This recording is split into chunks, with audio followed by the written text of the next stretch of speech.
Welcome back, Everything Wrong with Yu-Gi-Oh! Today we are doing a community duel episode. It's Steppn Out or Johnny Steps or whatever the episode's called. Like I said, this was a community duel episode, so thank you to everybody that left comments to help write the script. I've also got your guys' names at the end of the video. With that, let's get into it. Yeah, me too. Pretty weird that this girl just disappeared on the right. Right, Chuz? My sister Serenity's finally getting her eye operation, and it's all thanks to the $3 million that Yugi won at Duelist Kingdom. What eye operation cost $3 million? For $3 million, those eyes better be Millennium. Whoever it was that stole the puzzle seemed to know a lot about its past. That reminded the spirit how little he knows about it. Hanging out with you might help him figure things out. Taya has literally as much knowledge as Yami does, so I doubt Yugi truly believes that she could help him out in any way. I have a feeling today is gonna be awesome. This looks like Joey's shirt from Battle City. I'm all for Joey giving Yugi his hand-me-downs. Now, if I can figure out what to wear, we can get out of here. I'm not gonna pretend I know fashion, but what is Yugi wearing? He has at least 3 belts, 3 random bangles, an arm strap. Is Yugi going on a date or getting ready for a fight? Now, if I can figure out what to wear, we can get out of here. The nerve Yugi has to talk about what to wear. This guy wears the same clothes throughout the entire series. What's this big surprise? Also, whatever little Yugi wears, Yami Yugi also wears. So if Yugi changes his clothes right now, would Yami magically change too? And what about the puzzle? Does Spirit Yugi have a duplicate Spirit puzzle? Can they double the power? How am I gonna help the spirit figure out his past? Tay is the most reasonable person in the show right here. Ready or not, Spirit, this is where you take over. Hey!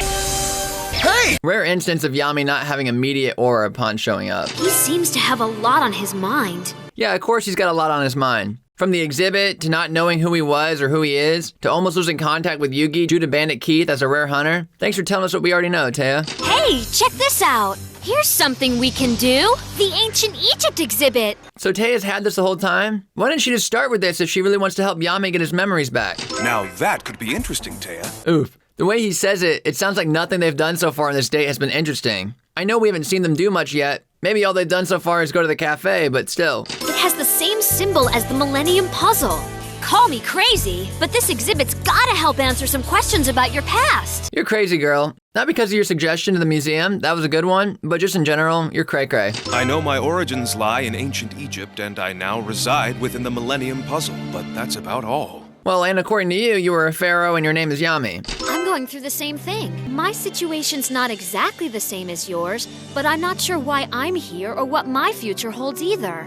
I really appreciate the whole discussion here. Stepping away from the Millennium items and Shadow Realm stuff. Reminds us that the main cast is just a couple of years away from graduating high school. So their future is absolutely something that the characters would be worrying about. Really helps ground the show, even if it's only for a moment. That's great, Taya. I always tell Yugi to follow his heart. Yeah, except you don't. When Yugi was saying he wanted to do the mind switch thing against Pegasus, you pushed back. When Yugi was freaked out after your duel against Kaiba, and his heart told him not to trust you, you pushed back. And later when Yugi wants to duel as himself against a mind-controlled Joey, you're gonna push back. All I'm saying is, you only say this to Yugi when your desires are aligned. Look, Taya, players can trade their duel monster cards here. Congratulations! Here we have the second and last time in the series where it's acknowledged you have to buy and trade cards, and don't just spawn up with a perfectly built, thematically appropriate deck in your hand. Look, Taya, players can trade their duel monster cards here. Oh, that's cool. Pretty much the exact place Yugi's grandpa owns, where you live, all the time. Why is this special to you? Players can trade their duel monster cards here. This is awesome, except both in this world and in Pokemon, trading is frowned upon, but encouraged in our world. These cards are both very powerful. This is the moment where Yugi's deck changes to what we see in Battle City. He seems to be cheering up. Yeah, when you're doing activities that he picks, Yami Yugi's kind of a dick. Totally uninterested in anything you want to do, and only slightly happy when he's doing things he wants to do. Ah, Light Force Sword. For a show that's supposedly a commercial for selling cards, it's weird that we don't have more scenes of actually getting cards like this. Ah, Light Force Sword. Iconic moment for sure. This is going to be key in several Egyptian god card duels, as well as an Exodia duel. Ah, Light Force Sword, the wise trade. I wonder what he traded. Out of cards we'll never see again, maybe Winged Dragon Guardian the Fortress? Get your groove on! Jaden must have ripped the "get your game on" catchphrase from this arcade game. Duh, right, Chuz? Very surprised there wasn't an episode where the characters had to dance and duel at the same time. It's just wacky enough to fit perfectly in this series. Some kind of dueling dance game? Does the Pharaoh think the world revolves around duel monsters? If he sees two people playing rock, paper, scissors, does he think it's some kind of dueling hand game? Who wants the honor of being Johnny Stepp's next victim? Yo, Johnny Steps himself, looking like a Season 0 throwaway opponent. Huh? What are you doing, Taya? Come on, Taya stands on the sidelines letting you duel all the time. Let's give her a little agency and let her be proactive. Hey, why don't you back out now and save yourself some embarrassment? Yo, hold on. You invited her up here to play. You, girl in the pink, you feeling lucky today? And now you're saying she should back down? Sending mixed signals, bro. You're gonna wish you never stepped on my stage! Yo, what's with the serious tone and threat? Are you gonna send her to the Shadow Realm if she loses? It's time this creep learned what real dancing's all about. Real dancing? I'm pretty sure Johnny Stepp knows he's playing DDR. Surely he's not equating DDR with actual dancing. It's gonna be a photo finish! I love how despite Konami owning the rights to DDR and most of the rights to YuGiOh, they couldn't use a legit looking version of the game on the episode, and instead used something that looks bootleg as heck. Well, you can't expect Konami to actually be smart with their IP. Time to break out my signature moves! So your signature move is cheating? Yo, I didn't know we were allowed to attack the other competitors. He really is the king of rock, just like his role model, Jack Atlas. You know, the guy who nearly killed somebody over a children's card game by having them drown at sea. Hey, keep it clean, Johnny! So they know he's cheating, but they still look up to him? Did you see the look on Johnny's face? Hopefully getting beaten at his own game will shut him up for a while. He's acting like Johnny's a recurring character that's always been a douche. I've been thinking about what you said earlier. Could you remind me exactly what it was I said earlier? Such an NPC line delivery. Expecting her to say, I'm sworn to carry your burdens, Pharaoh. And that when in doubt, you follow your heart.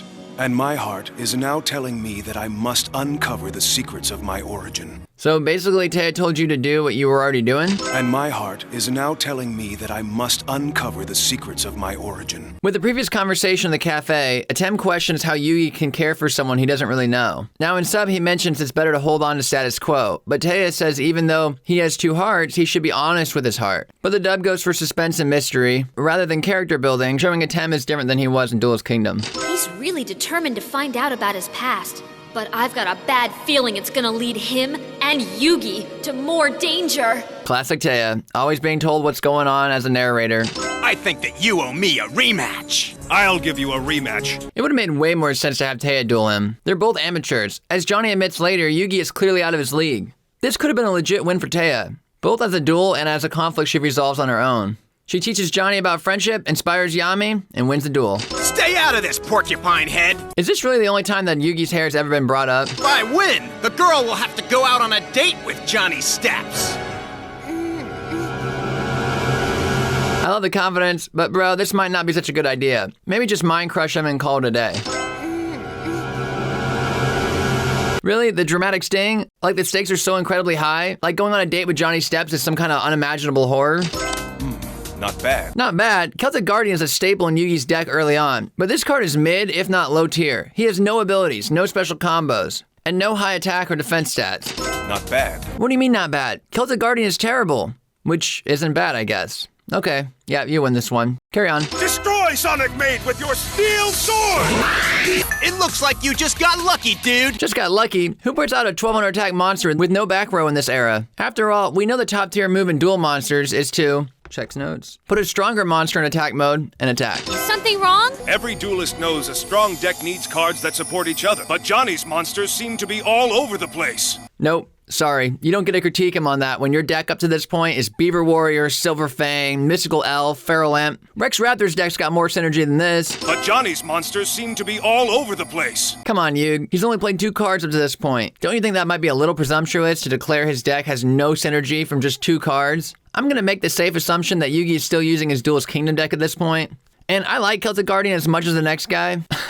But this deck includes things like Beaver Warrior, Feral Imp, Winged Guardian, Dragon of the Fortress, and so on. To call Johnny's monsters random from just 2 turns seems a bit hypocritical to me. Johnny's monsters seem to be all over the place. When the game was first introduced, there were very few deck themes. Everyone had random cards in their deck that barely complemented or supported each other. There were not enough cards to make a themed dex. My little friend increases the defense power of my Spirit of the Harp by 500 points! Maybe Johnny's a far better duelist than I've given him credit for. Far better duelist. We got a defense monster with an equipped spell card. What exactly is the bar? Maybe Johnny's a far better duelist than I've given him credit for. Okay, actual question here. Why are we hearing little Yugi's voice when he thinks here? We already established the Spirit is in control. Plus, this is the duel where the Spirit would want to be in control anyway. I just messed up! I forgot to switch her into defense mode! Bro, if you suck at dueling, why'd you even agree to this match? You could have challenged Yami to a dance duel. That might have been more interesting. I'm just tuning up for the grand finale. All you've done is summon a 1200 attack monster that got destroyed, and summon a defense position monster to protect your life points. What type of grand finale are you building up to?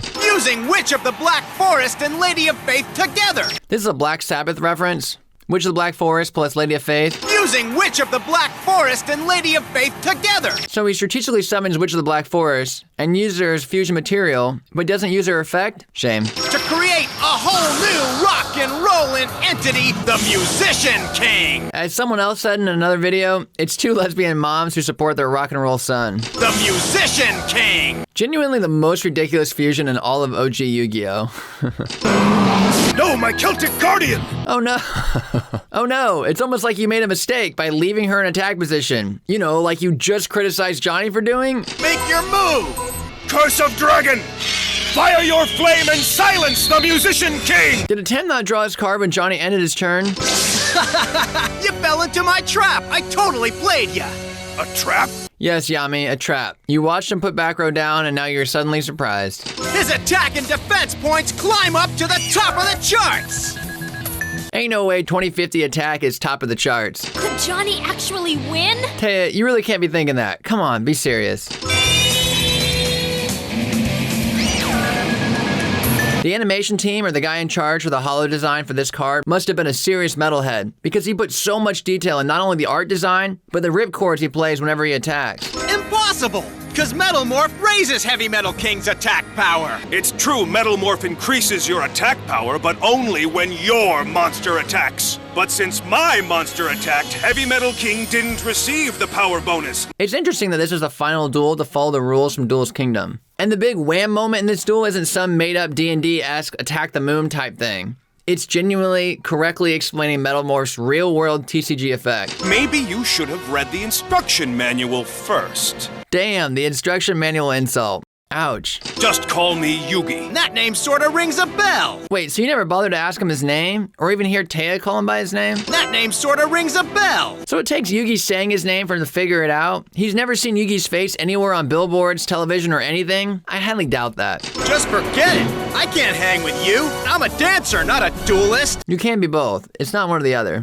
I'm a dancer, not a duelist. The episode tries to play it off like he's a coward for this, but what was he supposed to do? He lost his main monster, and his opponent has control over the board. And I doubt he shelled out for those expensive staple cards. It's perfectly reasonable to back out here. Drop him with the GG. Yugi takes a slight lead in the duel and you give up? Why not? He's properly surrendering and accepting that he lost the bet. Why lecture him at all? Forfeiting is defeat, just faster. How many friends do you have, Johnny? I've got tons and tons of friends. None, right? Ouch, what the hell? He surrendered at Duel Monsters. What does having friends have to do with that? Coming from a character whose whole thing is friendship, her berating someone for not having any friends is needlessly harsh. I think. One, huh? Sure about that? Because that's one friend more than I would have guessed you had. Damn, Taya, that attack hits harder than any monster Yami can play. If you really want to be a winner, be someone who never gives up. In the Japanese version, Taya and Johnny's argument is about him having failed an audition. Johnny's running away from this duel with the Pharaoh mirrors Johnny having failed one audition and giving up from ever trying again.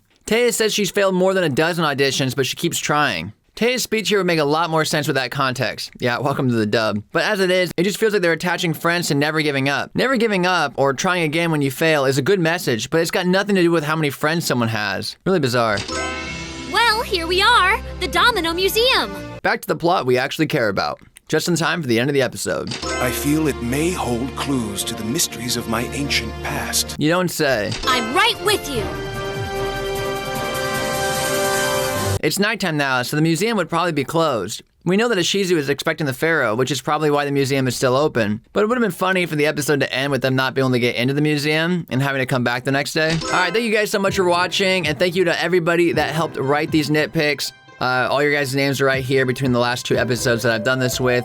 Thank you guys so much for that, seriously. If you like the content, please like, share, subscribe, comment, the whole deal, and I will see you guys in the next one. Thank you.